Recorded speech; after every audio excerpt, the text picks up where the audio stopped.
afternoon. Thank you for coming back and learning a little bit more about gratitude. Most of us go through our day without really thinking about the things that we're grateful for.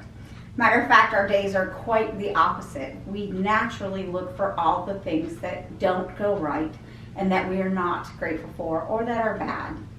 So I'd like to share with you how practicing gratitude will work.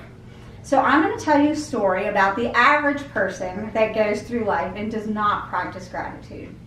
So in the morning, obviously your alarm goes off and your first thought is, why do I even have to get out of this bed? Why do I have to get up? I'm already irritated. I didn't sleep good. And you've already thought of 5 different things of why you shouldn't even get out of bed.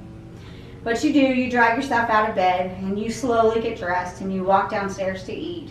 You get in the car and you leave for work. On your way to work, you get a flat tire.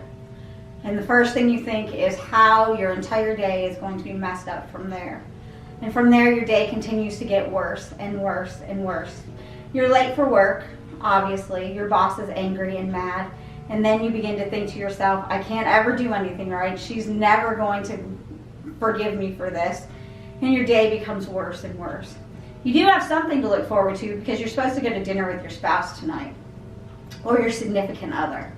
However, because you got to work an hour late, now you're going to have to stay at least 30 to 45 minutes later and probably not going to get paid for it.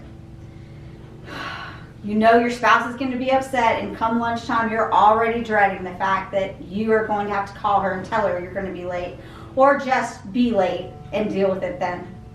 You do get out of work late, and when you finally get to the restaurant, you find out that your significant other didn't even bother to put your name in at the restaurant, and now the wait is 30 to 45 minutes long. You look at your clock and you tell your husband that you are not waiting a minute past 30 minutes, and then you're out of there. So for 30 minutes you sit there angry, looking around, disgusted at the kids. You realize you're hangry and you want peanuts, but guess what? No peanuts because of COVID. Then that gets you thinking about COVID and all the things that are wrong with the world. You look at that watch and you realize you have about 2 or 3 minutes left, and you tell your husband, 3 more minutes and we're gone. That's it. I'm done. I'm not waiting any longer. 3 more minutes come and go, and your husband says, can we just check and see if we're close? So your husband comes back and says, well, honestly, it's going to be 15 to 20 more minutes. So you both leave, hungry, angry. You get in your car and you go home. Neither one of you ate. Neither one of you speak the rest of the night. You go to bed, but you're so angry and you're so frustrated that you don't sleep well.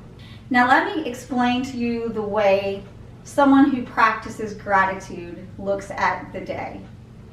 When they wake up and their alarm goes off, the first thing that they think about is all the things that they are grateful for, one being that they woke up another day. On their way to work, they also get a flat tire. But instead of letting it ruin their whole day, they stop and think how grateful I am that 1, I have a spare.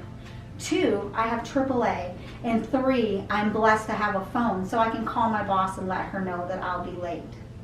You do get to work late and your boss is irritated, but you were able to call and let her know, so therefore she's not as angry as if you would have just not showed up or showed up 20 minutes late. You do realize that you're going to have to be late for work, but you know that you'll explain it to your wife when you get there, or your husband, and she'll be okay with it, hopefully, especially after hearing the story about your flat tire. And then you realize, but it doesn't really matter. What I'm most thankful for is that I have a job so that I'm able to take my wife to dinner tonight. When you do get there, you again realize that she didn't sign in and there's going to be a long wait. And it's then that you begin to realize that all week long, you and your spouse haven't had 1 minute to sit down and really talk to each other. And you become grateful for the time that you're able to spend with your spouse and be able to talk about your week with no pressure, with no other worries. You actually talk and 45 minutes goes by before you even realize, wow, we're over time.